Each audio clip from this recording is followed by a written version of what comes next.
Hello and welcome to today's daily news report where I cover all the biggest stories affecting your life and money. You watch this channel each day because I keep you in the loop on what's really going on in Washington, D.C. with President Biden and the U.S. economy.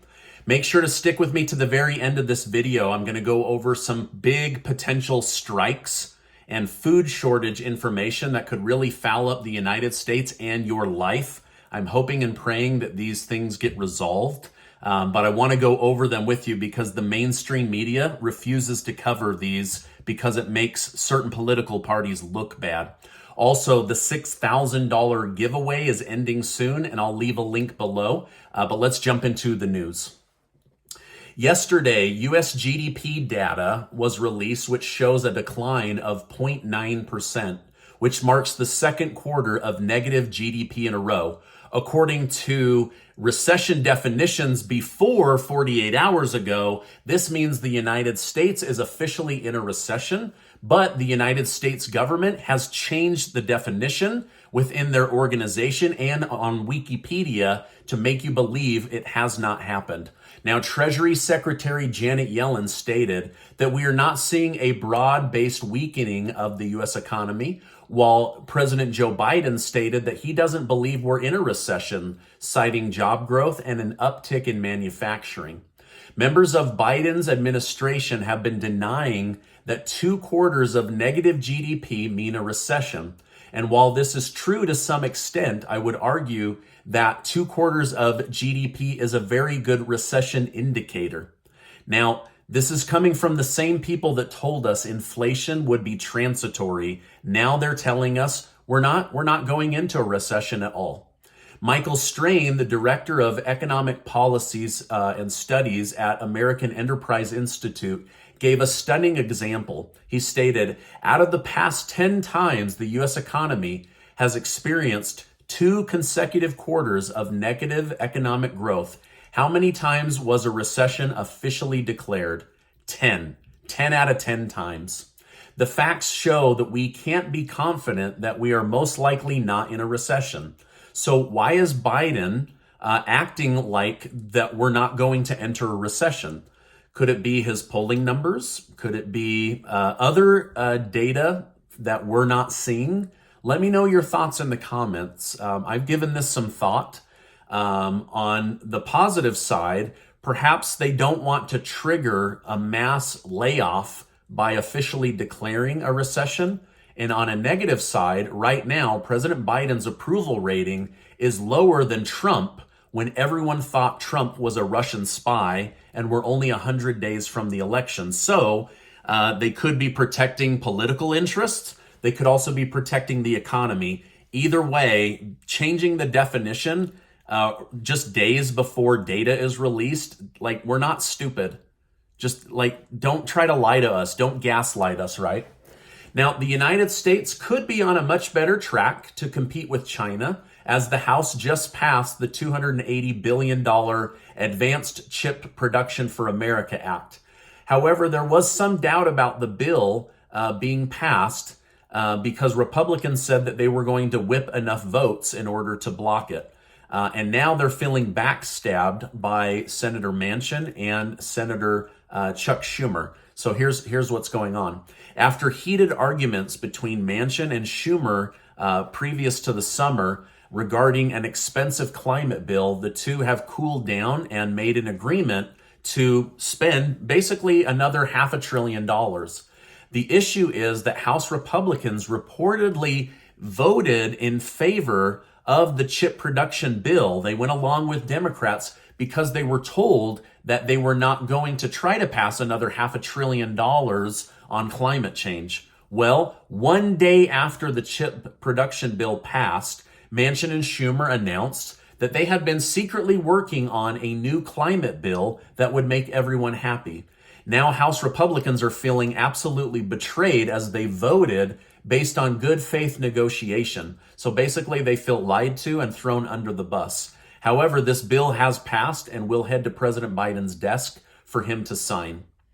As Biden tries gaining a technological advantage over China, he's also trying to find common ground with China in hopes of de-escalating tension between the two countries. President Biden and Chinese President Xi Jinping recently had a 2.5-hour phone conversation. The White House stated, on Taiwan, President Biden underscored that the United States policy has not changed and that the United States strongly opposes unilateral efforts to change the status quo or undermine peace and stability across the Taiwan Strait. Now, despite Biden's effort to keep China off of Taiwan, President Xi Jinping warned Biden, those that play with fire will perish by it. Basically, many pundits are saying that China absolutely dominated President Biden in the conversation and basically said, bow down to China or else it's going to get really ugly between the two countries. Now, despite all of this going on, Nancy Pelosi is still reportedly planning to head to Taiwan. However, the Chinese People's Liberation Army stated, get ready for action ahead of Pelosi's planned trip. One particular commentary from a well-known Chinese publication stated that China has the right to block her airplane from entering Taiwan or Chinese airspace. Remember, China believes that Taiwan belongs to China. So even though it's Taiwan airspace, China believes that's their airspace. China and America are now at odds on whether Pelosi should go to Taiwan right now or not. Now, here's my worry. In international news, China has threatened to take possession of Pelosi's plane. Pelosi is the third most powerful person in the United States right now. So this would basically be a very, very big deal.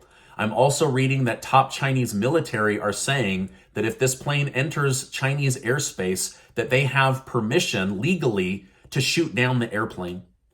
And so the U.S. news is not really covering that side of it, but international news is saying that China is threatening to shoot down the plane. So this is a big deal, right? Like this is the kind of stuff that kicks off world wars, right? That World War I was the shot heard round the world where a czar in Russia was attacked, right? So we definitely don't want to see that happen. In April of this year, Texas Governor Greg Abbott announced he would send illegal immigrants at the southern border to Washington, D.C. on buses and airplanes. Now that number has gotten out of control, and Washington, D.C.'s Mayor Muriel Bowser says that they can't handle the stress of the situation. She has requested that the National Guard be activated to deal with the large influx of illegal immigrants on the streets of Washington, D.C. Now, let me know in the comments, should Texas and Arizona continue sending illegal immigrants to Washington, D.C. until they get the message to secure the southern border? Or should they be polite and immediately stop sending illegal immigrants and just trust that Washington, D.C. will resolve the issue? Let me know your thoughts in the comments.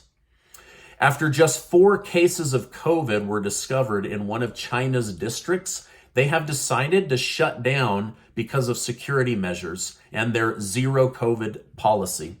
This district houses 1 million Chinese people. It will close down all the restaurants, bars, cafes, and businesses in the area. So basically, 1 million people are about to be forced into government-sanctioned house arrest because of 4 cases of COVID.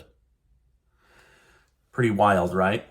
All right, now I'm a very optimistic person when I'm not on YouTube. I love to laugh, crack jokes, and generally believe that my own destiny lies within my own efforts, right? However, I feel like I need to give my YouTube community a big heads up based on what the mainstream media continues to ignore or lighten the story around. 115,000 railroad workers are on the verge of going on a national strike. It's 12 railroad companies say their employees are about to shut down all of the railroads in the United States. Now, as governments have pushed work from home, lockdowns, and white-collar jobs by going to college, many good-paying railroad jobs have gone unfilled.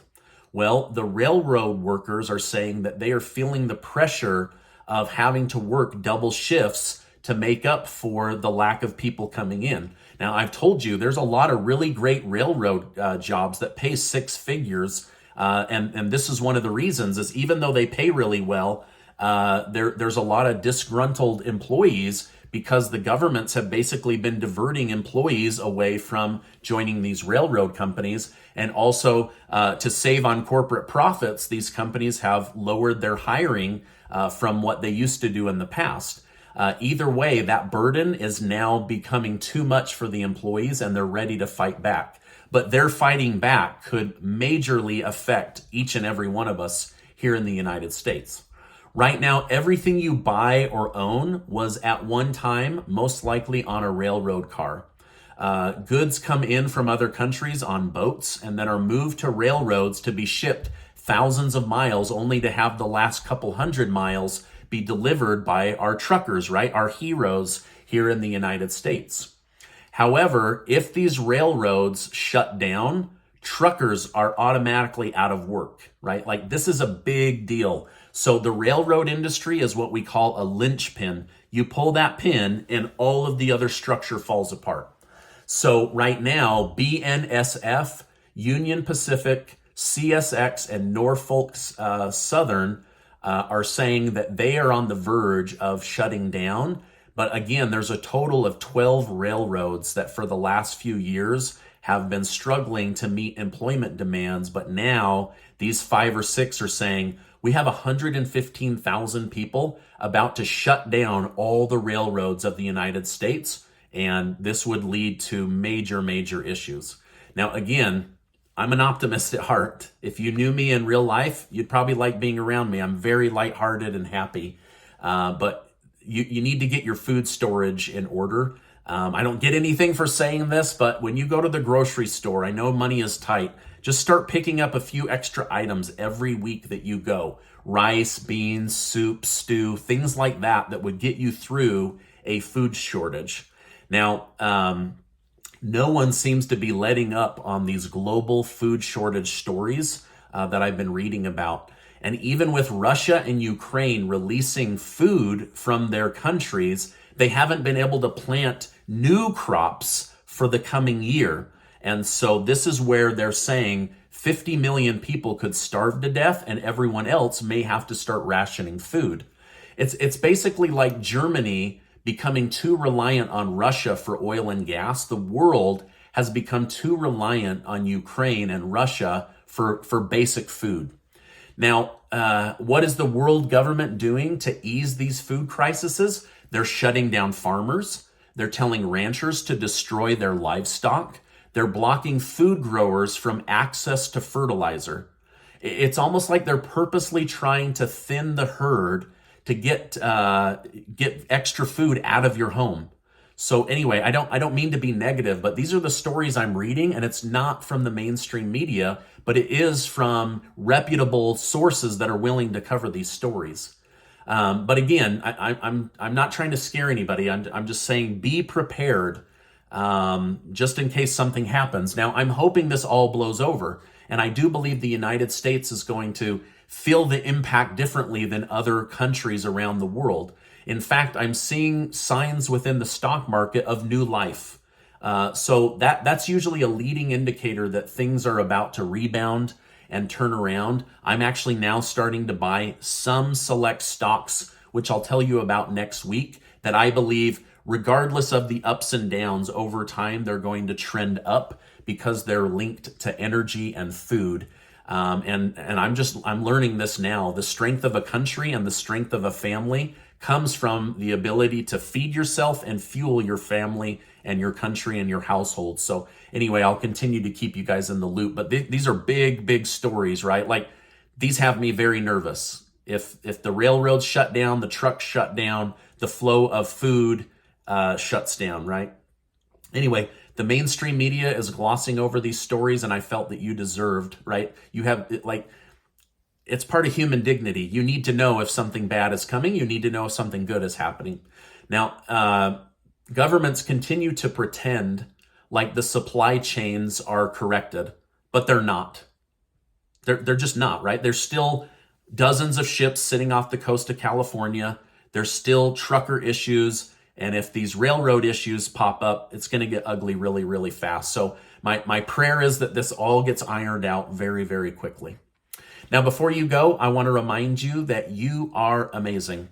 Make sure to get your name entered to be one of the winners of the July giveaway that Casey and I are doing. We're giving away $6,000 in cash prizes to help people here in our community with some extra spending cash, thanks to generous video sponsors. I appreciate you supporting this channel as I research for hours and hours to bring you the truth and important information, good or bad. And trust me, I hate sharing the bad stories. But you deserve the truth, right? Like, I have enough respect for you to share with you what's really going on. All right, now, I appreciate you being in my community, and I will see you on the next video.